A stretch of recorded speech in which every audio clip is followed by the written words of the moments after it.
నమస్తే, నేను సిరి. తిరుమల తిరుపతి దేవస్థానం ఎంత ప్రత్యేకమైందో అందరికీ తెలుసు. హిందువులు అంటే ఎన్నిసార్లు వెళ్ళినా కూడా వాళ్ళ మనస్సు తృప్తి అనిపించదు. ప్రతిసారి సంవత్సరానికి 2 సార్లు వెళ్ళే వాళ్ళని కూడా మనం చూస్తూనే ఉంటాం. అలాంటిది అక్కడ స్వామివారిని దర్శించుకోవడం ఎంత ముఖ్యమని అనుకుంటారో అక్కడి లడ్డు కూడా అంతే ప్రత్యేకత ఉంది. చాలా మంది ఆ లడ్డు ప్రేమికులు చాలా మంది ఉన్నారు. కొంతమంది వెళ్ళలేని వాళ్ళు కూడా అక్కడికి వెళ్ళిన వాళ్ళని ఒక లడ్డు తీసుకురాని అడిగే పరిస్థితి అట్లా ఉంటుంది అనమాట. ఆ లడ్డు విశిష్టత అంత గొప్పది. అయితే ఆ లడ్డు తయారీలో జంతు కళేబరాల నుంచి వచ్చిన నెయ్యిని వాడడం, ఆ లడ్డు ఏదెంత ప్రత్యేకమైనదో దాని విశిష్టతని కోల్పోయేలాగా చేయడం, అంటే అవన్నీ కూడా బయటకు వచ్చేసినాయి ఇప్పుడు వార్తలు. ఇదంతా ఎందుకు జరిగింది అంటే దీని వెనకాల ఒకటి మాత్రం అనిపిస్తుంది. జగన్మోహన్ చేసిన ఒక్క తప్పు వల్లనే ఈ రోజు ఇలాంటి ఒక పరిస్థితి ఏర్పడింది.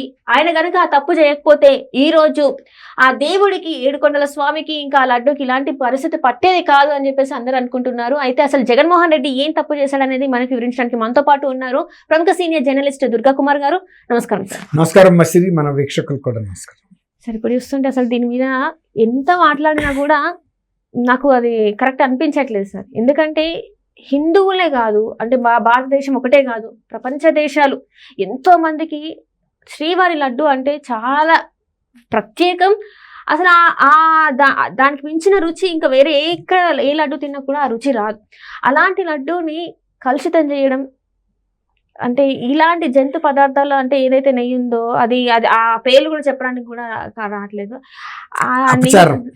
ఆ నెయ్యితోని ప్రసాదాలు చేయడం, శ్రీవారికి నైవేద్యంగా పెట్టి, అంటే ప్రజలకి ఇచ్చేది నైవేద్యంది వాళ్ళు చెప్తున్నారు నాసిరకం మంచిది పెట్టామని, అయినా కూడా ఆ ప్రాంగణంలో మీరు తీసుకొచ్చారంటే అది తప్పే కదా.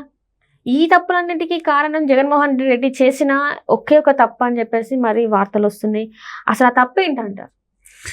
జగన్మోహన్ రెడ్డి గారు ఆయన ఎంత అవినీతి చేయాలో ప్రభుత్వ నిర్వహణలో అంతా చేస్తూ ప్రజలకి ఒక బిల్డప్ ఇచ్చి తనేదో రివర్స్ టెండరింగ్ ద్వారా ప్రభుత్వానికి ఆదాయం, ప్రభుత్వ ఖర్చుని నియంత్రించాలని చెప్పడానికి ప్రయత్నించడానికి చేసిన ఒక రివర్స్ టెండరింగ్ ప్రాసెస్ ఏదైతే ఉందో అది ఇక్కడ టీటీడీ దగ్గర కూడా అప్లై చేశాడు. నిజానికి టీటీడీకి నెయ్యి సప్లై చేయటం అనేది ఇవాళ కాదు, కొన్ని వందల సంవత్సరాల నుంచి ఎవరో ఒకళ్ళు బయట వాళ్ళు సప్లై చేస్తున్నారు. తర్వాత ఒక నియంత్రిత వ్యవస్థ ఉంది అక్కడ. వాళ్ళు నెయ్యి క్వాలిటీ ఒక ప్రధాన ముడి పదార్థం దేవాలయ నిర్వహణలో. నెయ్యిని ఎక్కడ వాడతారంటే దీపం వెలిగిస్తారు కదా, అది వాడతారు. తర్వాత చాలా కైంకర్య సేవల్లో వాడతారు, ప్రసాదంలో వాడతారు, నైవేద్యంలో వాడతారు. అట్లా వైష్ణవాలయాల్లో చాలా సార్ల నేతి వినియోగం అనేది ఉంటుంది. ఆ నేతి వినియోగం అనేది గతంలో ఎప్పుడు కూడా డబ్బుల గురించి చూసేవాళ్ళు కాదు. ఇంతకుముందు మీరు చెప్పినట్టు దాని నాణ్యత, పవిత్రత అది చూసేవాళ్ళు. అందువల్ల ఒక 10 రూపాయలు మనకు సప్లై చేసిన వ్యక్తికి 1 కిలో మీద ఇస్తే వచ్చే నష్టం ఏం లేదు. ఎందుకంటే శ్రీవారి ఆదాయం అంతా కూడా వచ్చేది భక్తుల ద్వారానే, ప్రభుత్వాలు ఇవ్వవు. లేకపోతే ఆయనకి స్వయంగా పెద్ద మొదటి నుంచి ఆస్తులు ఏం లేవు ఆ దేవస్థానానికి. పూర్వం రాజులు ఇచ్చారు, భక్తులు ఇచ్చారు. అప్పటి నుంచి ఇప్పటి వరకు కూడా ఒక సగటు భక్తుడు యావరేజ్ మీద తీస్తే ఒక కుటుంబం వెళ్తే ఒక 1000 రూపాయలన్నా హుండీలో వేస్తారు సగటున. లేనాడు 10 రూపాయలు వేసినా, ఉండాడు 10,000 రూపాయలు వేసినా, అట్లా ఒక సగటున 1000 రూపాయలు రాక అయినా ప్రతి కుటుంబం నుంచి దేవస్థానాలు. ఇంకొకటి చూసుకుంటే సార్, ఇక్కడ నిలువు దోపిడి అని చెప్పేసి చాలా మంది ఏదైనా ఆపదలో ఉన్నప్పుడు ఇచ్చేస్తారు. అప్పుడు మన ఎవరో ఎందుకు చంద్రబాబు నాయుడు గారు భార్య భువనేశ్వర్ గారు కూడా ఆ టైంలో చంద్రబాబు నాయుడు గారి మీద ల్యాండ్ మైన్ బ్లాస్ట్ అయినప్పుడు ఆమె కూడా అదే మొక్కుకుని ఆమె వెళ్ళి నిలువు దోపిడి ఇచ్చిన మాట చూసాం. చాలా మంది ఆపద వచ్చినప్పుడు అట్లా ఇది ఇస్తారు, మొక్కుకుంటారు, తీరుస్తారు. అది కాకుండా కూడా ఈ ప్రతిరోజు 3 నుంచి 4 కోట్ల రూపాయల ఆదాయం శ్రీవారి ఉండిలో వస్తుందంటే సగటున ఎంతమంది భక్తులు ఎంత వేస్తే అంత వస్తుంది. లడ్డూల రూపంలో ఇచ్చేది ఎంత మహా ఉంటే ఒక 5 రూపాయలు, ఒక 4 రూపాయలు సబ్సిడీ రూపంలో భక్తులకి ఇస్తే పోయేది ఏం లేదు. అక్కడ కూడా ఈయనేదో మేము సేవ్ చేస్తున్నట్టు ఒక బిల్డప్ ఇచ్చారు. కానీ దాదాపు ఒక 2,000 కోట్ల రూపాయల వరకు టీటీడీ నిధులు దుర్వినియోగం అయినాయి అనేది 2,000 20,000 కోట్లు టీటీ 20,000 కోట్లు. ఇప్పుడు ఈ 5 సంవత్సరాల్లో 20,000 కోట్ల రూపాయల టీటీడీ నిధులు దుర్వినియోగం అయింది అనేది కూడా ఒక ప్రచారం ఉంది. దానికి సంబంధించిన ఆధారాలు ఉన్నాయి. ఇప్పుడు దాని మీద విజిలెన్స్ అండ్ ఎన్ఫోర్స్మెంట్, రాష్ట్ర విజిలెన్స్ అండ్ ఎన్ఫోర్స్మెంట్ వాళ్ళు దర్యాప్తు చేస్తున్నారు. ఎవరు? వైవి సుబ్బారెడ్డి గారి మీద. జగన్మోహన్ రెడ్డి గారు బాబాయి ఎవరైతే దానికి చైర్మన్, టీటీడీ చైర్మన్ గా చేశారో 2 times చేసినట్టున్నాడు ఆయన. ఆయన టైంలో జరిగిన ఈ అవకతవకల మీద, అక్రమాల మీద చేస్తుంటే ఇప్పుడు ఆయన కనుక ఏమీ చేయలేదనుకోండి, ఆయన భయపడాల్సిన అవసరం లేదు కదా. ఇప్పుడు గుమ్మడికాయలు దొంగ ఎవరంటే, గుమ్మడికాయలు దొంగిలిచ్చిన వ్యక్తి భుజాలు తడుముకుంటాడు, నా భుజం మీద ఏమన్నా ఆ బూడిద, గుమ్మడికాయ బూడిద అంటుకుందా అని.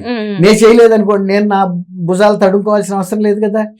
ఇప్పుడు ఇదే టైంలో దాని మీద ఆయన హైకోర్టుకి వెళ్ళాడు. ఆ మధ్యంతర ఉత్తర్వులు ఇవ్వండి, నా మీద విచారణ చేసే అధికారం ఎన్ఫోర్స్మెంట్ అండ్ విజిలెన్స్ కి లేదు, మా టీటీడీలోనే ఒక వ్యవస్థ ఉంది, వాళ్ళు చేయాలి తప్ప వీళ్ళకి అధికారం లేదు, వీళ్ళని ఆపిచ్చేసేయమని ఎవరెవరిని, చీఫ్ సెక్రటరీని, తర్వాత దేవాదాయ శాఖ ముఖ్య కార్యదర్శిని, ఈఓని, ఇలా దానికి సంబంధించిన తర్వాత ఎన్ఫోర్స్మెంట్ కమిషనర్ని, ఎన్ఫోర్స్మెంట్ ఎస్పీ ఎవరైతే దర్యాప్తు అధికారి ఉన్నాడో వీళ్ళందరినీ కూడా పార్టీగా చేసి ఆయన రిట్ పిటిషన్ వేశాడు ఆంధ్రప్రదేశ్ హైకోర్టులో. అయితే అది విచారణకి స్వీకరించారు కానీ ఇంకా పూర్తిగా టేకప్ అవ్వాల. దాని మీద విచారణ రేపు సోమవారానికి వాయిదా వేశారు. అందులో మెరిట్స్, కేసులో ఏమన్నా పరిశీలించదగ్గ అంశాలు ఉన్నాయా, తోసిపుచ్చాల్సిన అంశం అనేది. ఆయన చేస్తున్న వాదన చాలా వితండవాదంగా ఉంది. ఎందుకంటే ఒక పక్కనేమో వాళ్ళు ఈ లడ్డూకి సంబంధించిన దీంట్లో నేతిలో కల్తీ జరిగింది, జంతు అవశేషాల నుంచి తీసిన కొవ్వు కలిపారనే దాని మీద మేము కలపలేదు, కావాలంటే మీరు ఒక సిట్టింగ్ హైకోర్టు జడ్జితో కానీ లేదంటే ఒక నిపుణుల కమిటీ మీరు వేయమని ఒక పక్కన వెళ్ళారు.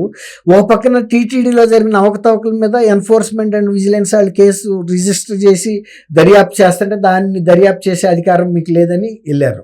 తప్పు చేయకపోతే అవసరం లేదు కదా, ఏమన్నా చేసుకోండి, మేము దాన్ని ఫేస్ చేసే అంత ధైర్యం మాకు ఉంది, మేము ప్రూవ్ చేసుకుంటామని చెప్పొచ్చు కదా. రెండోది మీరు అడిగారు అంటే జగన్మోహన్ రెడ్డి ఒక వర్షన్ లో మాట్లాడుతున్నారు, ఇక్కడ అంటే గతంలో పనిచేసిన చైర్మన్ ఏమో ఒక రకంగా మాట్లాడుతున్నారు, పరస్పర విరుద్ధంగా ఉన్నాయి.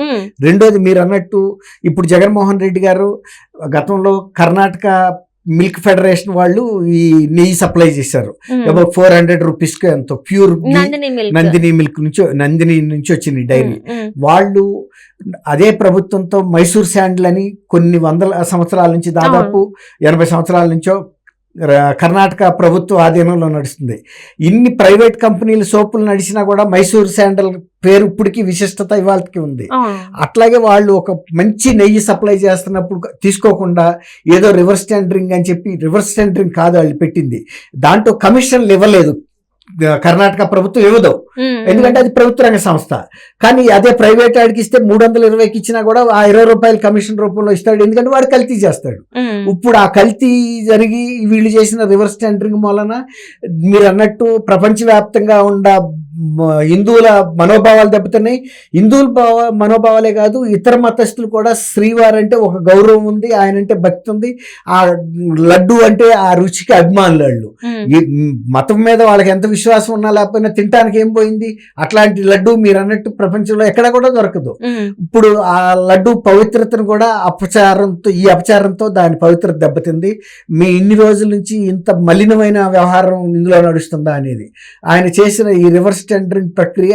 అంటే అక్కడ పోలవరంలోనూ రివర్స్ టెండరింగ్ అని పెట్టి మళ్ళీ తర్వాత అది కంప్లీట్ చేయలేదు, తర్వాత దాని అంచనా వాల్యూ పెరిగిపోయింది. మెగాకి ఇచ్చినప్పుడు వాళ్ళు ఇంకా అడిషనల్ వేశారు. అదే నవయుగ వాళ్ళు అయితే ఆ అంచనా వేయం లోపలే చేశారు. ఆ రకంగా ప్రజల మీద ఆర్థిక భారం అక్కడ పెంచారు, ఇక్కడ కూడా వీళ్ళకి కమిషన్ల కోసం ఇలా ఇచ్చి ఇవాళ మనోభావాల్ని, తిరుమల తిరుపతి దేవస్థాన ప్రతిష్టనే దెబ్బతీశారు. అసలు దాని మీద ఉన్న విశ్వాసాన్ని కూడా దెబ్బతీశారు. ఇది ఎన్ని సంవత్సరాలకి రికవర్ అవుతుంది, కోలుకోగలుగుతుంది దేవస్థానం? తర్వాత ఇంకెవరన్నా కూడా వాళ్ళ ప్రసాదం ఎవరైనా తెస్తే కూడా తినాలంటే భయం వేస్తుంది. ఇప్పుడు అదే కదా సార్, అంటే చాలా మంది ఏంటంటే గతంలో, ఇప్పుడు అంతెందుకు నేనే ఉన్నాను, రీసెంట్ టైమ్స్ లోనే తిరుపతి లడ్డు తినడం జరిగింది.